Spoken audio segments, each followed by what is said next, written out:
Hi, this is Larry Greenblatt. Next up on my Larry, I got like 20 questions on this time testing. Some people get beat up, and when you test things and test applications, a lot of different types of tests. But overall, the big picture is it should do what it's supposed to do without some, insecure consequences. Like a vaccine should kill a virus, but it shouldn't make me sick or kill me. So let's take a look at this question.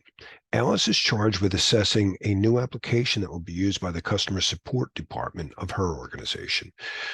Since this application will be collecting personally identifiable information, PII, she wants to ensure that not only does the application perform the required functions, she also wants to ensure compliance with all required regulations pertaining to the data. Which of the following is most associated with assurance testing? Source code reviews. I could see where could looking for bad stuff in there, and I could see where that would work. User acceptance testing. If a user finds a problem, I could see how it would help with assurance. We're functional with both of them. Regression testing.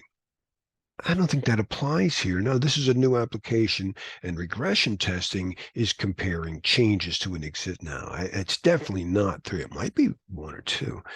Negative tests. All right, let's understand what negative tests are.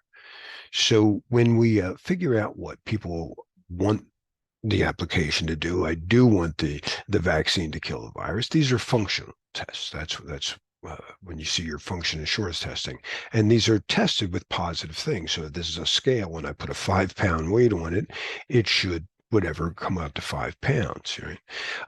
But a negative test is checking for assurance. What would happen if instead of whatever entering a username, I leaned on the keyboard?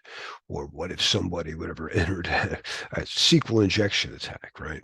So positive tests are there to make sure that it does what it's supposed to do. Negative tests are assurance tests, and a lot of times it's compliance, but it could be any type. That's why we have fuzzing tools, right? Automate all of that stuff. So, basically getting a car, the functional requirements, it must get me from here to there. And, it must have whatever 4 seats, it must have air conditioning, must have a radio. But assurance requirements overall, I want it to be safe, but it can't just be safe. It has to pass inspection. Right. So that's part of being safe. So, whoops. So, for example, in the 15408, that's the common criteria. And in the United States, NIAP, the National Information Assurance Partnership, does their tests. They have a protection profile. What used to be the Orange Book is now the protection profile for general purpose operating systems. And they have a list of like, I believe, 8 functional requirements. And that would be like, you got to be able to encrypt, you got to protect user data, you got to identify and authenticate people. But assurance requirements are like, how well do you do that? Can I come in there and test it? So that, yeah, it's your ability to test it and provide change management. We're always discovering new problems, right? Yeah. Source code reviews are very important and can contribute to functional and assurance testing. And that's the same with the user acceptance testing. They could definitely be part of it. So they're not, objectively wrong, but we're looking for the best answer. Three is definitely wrong. That doesn't make sense here. But yeah, negative testing is assurance testing. Awesome. I hope that helps. And I hope to see you in one of my classes. Bye bye now.